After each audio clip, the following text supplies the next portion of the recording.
நிம்மதி என்பது ஆரவாரமான மகிழ்ச்சியை விட மேலானது. அது ஒரு ஆழமான அமைதி.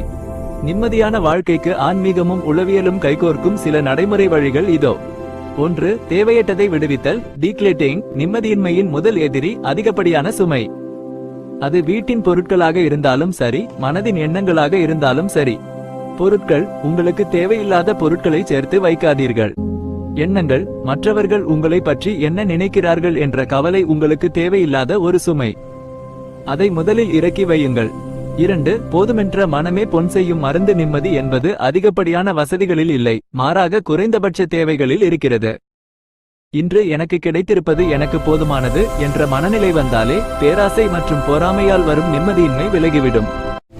3. உறவுகளில் எல்லைகள், பவுண்டரிஸ். உறவுகளுக்குள் அளவுக்கு அதிகமான தலையீடு நிம்மதியை குலைக்கும். யாரிடமும் எதையும் அதிகம் எதிர்பார்க்காதீர்கள். சரி என்று சொல்ல வேண்டிய இடத்தில் சரி என்றும், முடியாது என்று சொல்ல வேண்டிய இடத்தில் நாசூக்காக மறுக்கவும் கற்றுக்கொள்ளுங்கள். இது உங்கள் மன அமைதியை பாதுகாக்கும் கவசம்.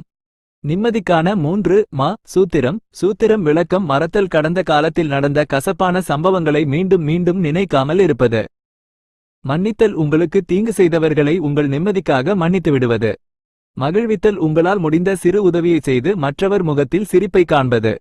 4. இரவு நேர அமைதி. நிம்மதியான உறக்கம் நிம்மதியான வாழ்வின் அஸ்திவாரம். தூங்குவதற்கு 1 மணி நேரத்திற்கு முன்பே மொபைல் போன், செய்திகள் மற்றும் விவாதங்களை தவிர்க்கவும்.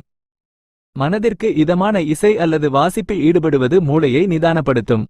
5. இன்றைய கடமையைச் செய்தல். நாளை என்ன நடக்குமோ என்ற கவலைதான் இன்றைய நிம்மதியை கெடுக்கிறது. நாளை உங்கள் கையில் இல்லை. இன்று உங்கள் முன்னால் இருக்கும் வேலையை முழு ஈடுபாட்டுடன் செய்து முடித்தாலே ஒரு திருப்தியான நிம்மதி உங்களை தேடி வரும். உண்மை என்னவென்றால், உலகம் எப்போதும் ஏதோ ஒரு இரைச்சலோடு தான் இருக்கும். நிம்மதி என்பது வெளிச்சூழ்நிலையை மாற்றுவதில் இல்லை, அந்த இரைச்சலுக்கு மத்தியிலும் அமைதியாக இருக்கும் கலையை கற்றுக்கொள்வதில் தான் இருக்கிறது.